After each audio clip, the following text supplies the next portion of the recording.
Oh sorpresa, salió la tasa de inflación del mes de diciembre y fue 1,06%.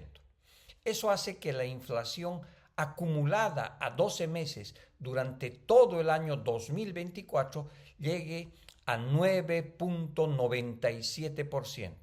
Es decir, no llegó al fatídico 10%, a la inflación de dos dígitos. Solo faltaron 3 céntimos. Entonces, eso indica pues que el gobierno va a salir con una lectura, por supuesto, positiva y va a decir, milagrosamente hemos podido controlar la inflación y está solamente en 9,97%, y eso hace y muestra que a pesar de la conspiración interna que tenemos, a pesar de la conspiración de las caseritas, a pesar de la especulación, a pesar del contrabando a la inversa, a pesar del contexto internacional difícil, la inflación no pasó del 10%, fue 9,97%. Por supuesto, aquí uno tiene que sospechar que se torturaron bastante a los datos para que justamente salga un resultado tan interesante que es menor al 10%. Sin embargo, cuando uno ve la inflación de alimentos es superior al 15%. Y recordemos que la gente más pobre que gana 1 o 2 salarios mínimos destina de esos ingresos el 70% para alimentos. Por lo tanto, una inflación de más de 15% se come gran parte del ingreso de la gente que tiene más necesidades, de la gente más pobre. La inflación en el 2024 ha sido muy elevada. Además, la gente en los mercados sospecha seriamente de los datos oficiales porque siente que los precios han subido muchísimo más, en 15, 20%, y probablemente eso lo irrita más, porque una cosa es lo que dice el oficialismo, la propaganda, el Instituto Nacional de Estadística, y otra cosa es lo que dice su bolsillo, lo que dicen los mercados.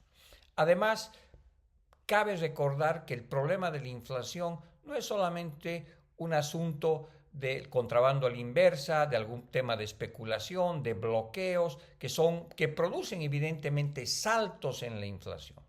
Lo que ha ocurrido este año, que hemos tenido una inflación por saltos en la inflación, ha habido aumentos de precios, pero ha habido 3 otros factores que han acelerado y propagado esta inflación para hacerla tan elevada. En primer lugar, los conflictos distributivos. Necesito que justamente al aumentar costos, precios, como además los productos importados se han vuelto mucho más caros debido a que el tipo de cambio pasó en la realidad de 6,96 a 11 bolivianos por dólar, y así están comprando los importadores esos productos de afuera, eso lo trasladan, eso se vuelve costo, eso aumenta el precio.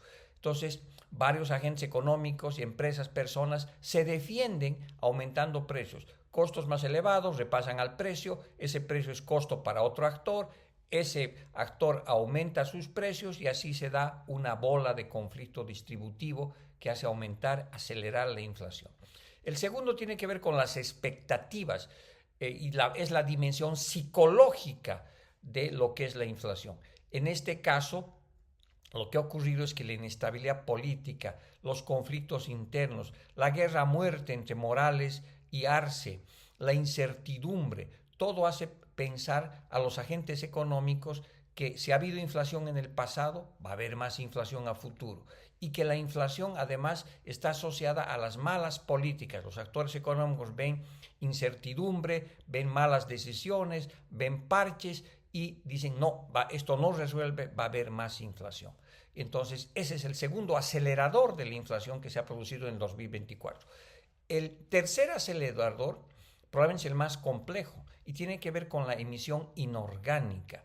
El gobierno ha estado financiando en realidad el Banco Central de Bolivia ha estado financiando al Tesoro General de la Nación con crédito interno. Eso es emisión monetaria, eso es exceso de billetes en la economía, en este caso pueden ser inclusive electrónicos, y como la producción está parando y como no hay importaciones, ese incremento de precios se debe a que aumenta la cantidad de moneda en la economía. Entonces, estamos frente a un fenómeno sumamente complejo que no se resuelve colocando a la policía, al ejército o a los que quieran a controlar la inflación. No es un tema policíaco. La inflación se ha convertido en un fenómeno multidimensional que ahora lo estamos viendo. Y la pregunta finalmente es, con esta inflación de cercana al 10% en la general y de alimentos del 15%, ¿cuál va a ser el reajuste salarial que la Central Obrera Boliviana va a pedir en las próximas semanas, y cuál va a ser el reajuste salarial que el gobierno le va a dar a los trabajadores? Esa es una pregunta que además va a generar más incertidumbre y por supuesto más inflación.